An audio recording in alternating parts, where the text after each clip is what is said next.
I want to quote Archbishop Jose Gomez. In 2008, he gave an address at the Missouri Catholic Conference on immigration. Here's what he said, quote, Archbishop Jose Gomez, who's from Mexico himself, he said this, quote, "The fact is that millions of immigrants are here in blatant violation of U.S. law. This makes law-abiding Americans angry, and it should. Why should they obey laws if others aren't punished for breaking them? As advocates, we can't ignore this fact or somehow argue that our immigration laws don't matter. We must make sure that our laws are fair and understandable. At the same time, we must insist that our laws be respected and enforced. Those who violate our laws must be punished." This is quite different from what he's saying today in the letter he just wrote the other day on immigration. Yes.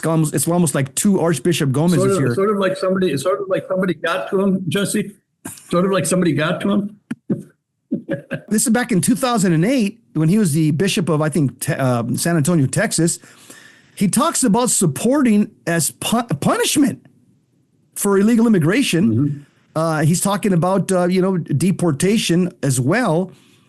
But the fact is that as a Catholic, I don't think, Father, justice and mercy are separate in this issue. Justice is somebody who's here, who's broken the law, but they have never broken a law here. They pay their taxes.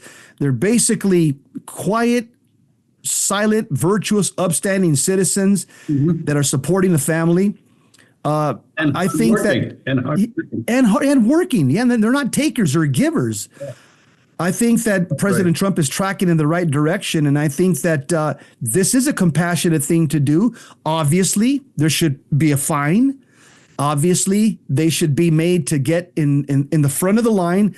Let's start the immigration process, because we do want good people in this country, and we do want people to do some of these difficult jobs that a lot of lazy Americans probably wouldn't do. I don't see a lot of blue-haired, green-haired, orange-haired young millennials. A lot of them wouldn't want to do some of these jobs. You know what I'm saying? Well, it's hard to get out of the basement and go upstairs. Listen, there's something else too that we're not looking at. We're not talking about, but I think is obvious to everybody. 20 million illegal immigrants made their way into this country with the door completely open. I mean, why do you suppose? What's that all about? Would it have to do anything with elections coming up?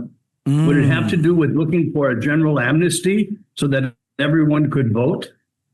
Would it have to do with having 20 million extra votes in the system that would most of them, 95% of them would be Democrat?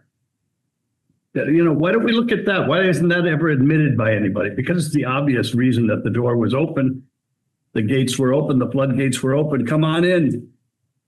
It's for elections, and everybody knows it, but nobody talks about it. Yeah, Father, I think it's what Trump said. It's to rig an election, an upcoming future election. Everybody knew that.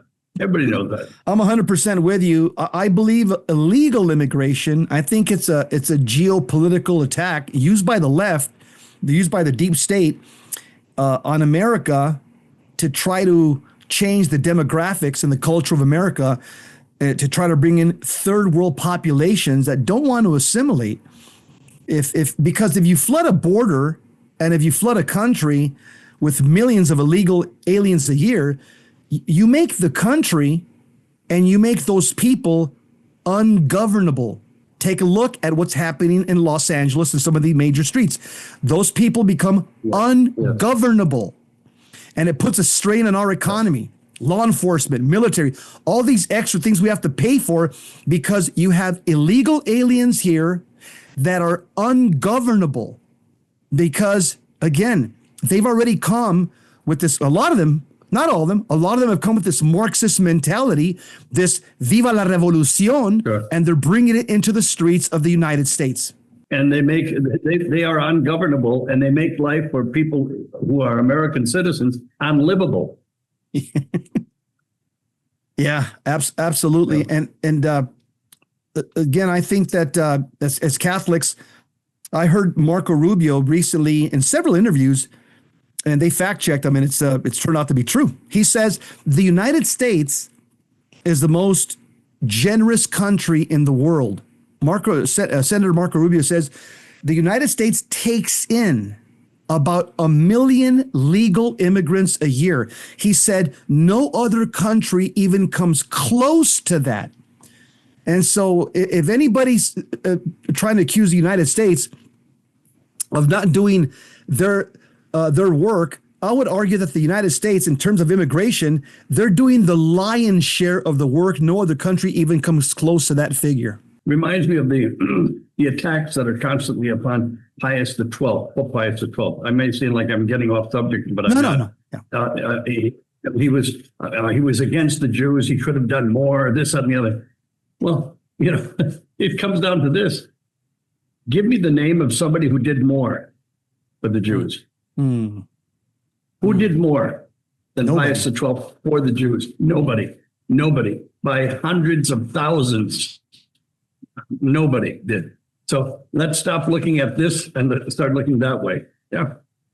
In our country, as a result of illegal immigrants, not only from Mexico, from all over the world, but coming through the Southwest Right. port, our schools, our jails, our welfare, our hospitals, our labor jobs, they're being pushed to the limit in large part because of the influx of illegal immigrants. Yeah. What some people don't understand too, we've had to close. The Catholic Church is the most responsible agency in the United States of America since its foundation for hospitals. Forget orphanages and schools and everything else, but for hospitals. We have had to close hospitals because our illegal immigrants are taking the emergency rooms as their family doctor. And the hospitals are becoming bankrupt. They went. St. Vincent's in New York City, one of the largest hospitals known, famous all over the world, closed. They couldn't keep up with it. If you would go into the emergency room at St. Vincent's, which I did, I was pastor of Our Lady of Guadalupe on 14th Street.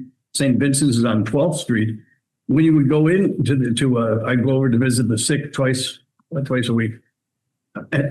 You went through mobs of people in the emergency room who treat the emergency room as their family doctor. Their kid has a cold or something. I understand they don't know where to go, but this is not the way to run a system. And St. Vincent's went bankrupt.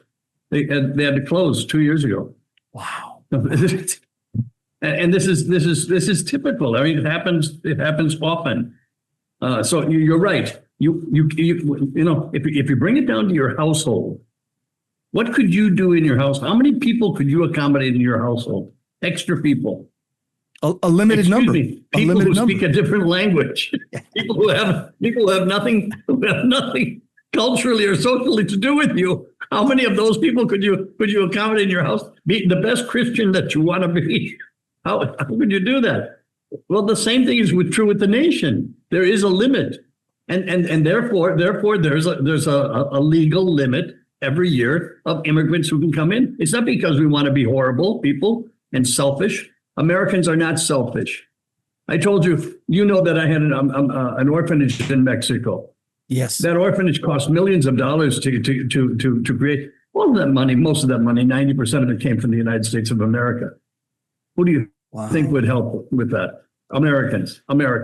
And American Jews, Protestants, and Catholics. Everybody helped with that.